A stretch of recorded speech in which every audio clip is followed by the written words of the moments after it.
My name is Emily Taggart, and I'm going to be supporting the claim that organic farming is beneficial to human, animal, and environmental health and well-being by providing healthy food with a lack of added pesticides and no added hormones. So I'm going to start with the definition. The definition of organic farming is providing food without the use of pesticides, genetic modification, or genetically modified hormones, including antibiotics or growth hormones. Robertson et al. Of helpguide.org reported that this means produce is grown in natural fertilizers, all weeds are naturally maintained, and the only method of controlling pests are natural.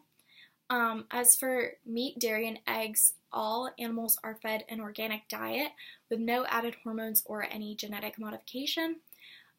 Any diseases are prevented with the use of natural methods, and animals have access to a healthy outdoor environment.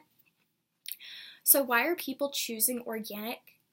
Martin of the Ontario Ministry of Agriculture, Food and Rural Affairs explained that people living with children typically increase the chance that they will purchase and consume organic foods.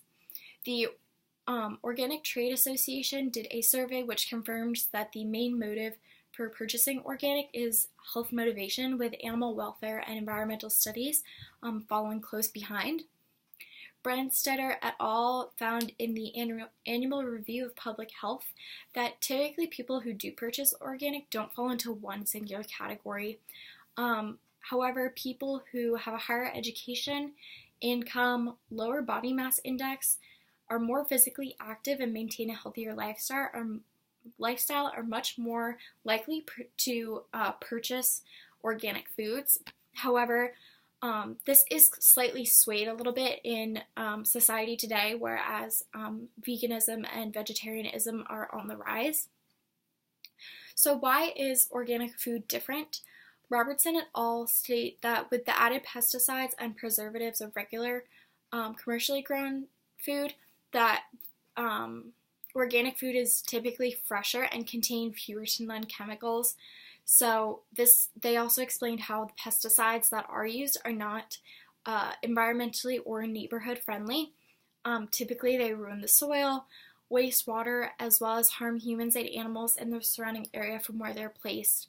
So if that's just where they are placed, you can imagine consuming those pesticides, just what they do to human bodies.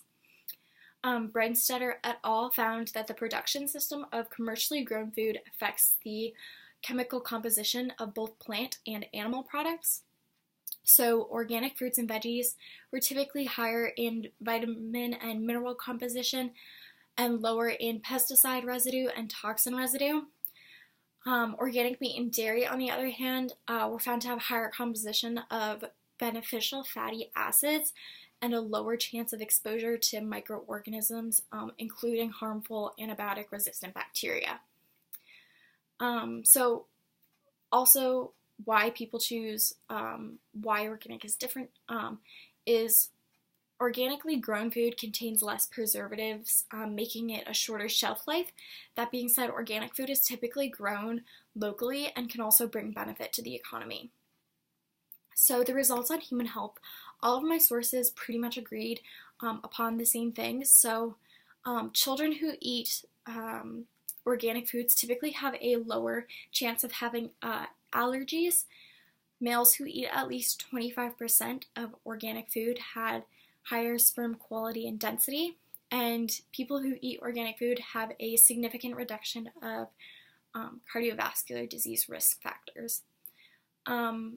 By eating organic foods, there is a lowered risk of certain cancers, including leukemia, brain tumors, and breast cancer, just to name a few. And kids and pregnant women who do eat pesticides, they're most harmful to children and fetuses, so they may cause developmental and behavioral delays, as well as harm to the immune system. Robertson et al. Explained how we can begin buying organic in 3 steps. So the first step is to pay attention, notice the labels when shopping, if pesticides are used and how much. This one typically goes for produce. Two is learn the clean 15. So there are 15 certain produce that are generally low in pesticides and grown in a natural, traditional way. These include asparagus, avocado, pineapple, sweet potatoes, things similar to that. The third step is eggs, meat, and dairy should be bought organically if you can afford it. Overall, better for the animals, better for people, less pesticides, less harm. So in conclusion, it can be said that diets rich in organic food are significantly better for the environment, animal welfare, and a majority of human health needs. Regardless, whether the food is organic or not, people who supply their families with a healthy, well-balanced diet rich in fruit and vegetables may not have any noticeable health effects. However, with the research provided, it is clear that choosing organic food is more healthful and beneficial to humans, animals, and the environment.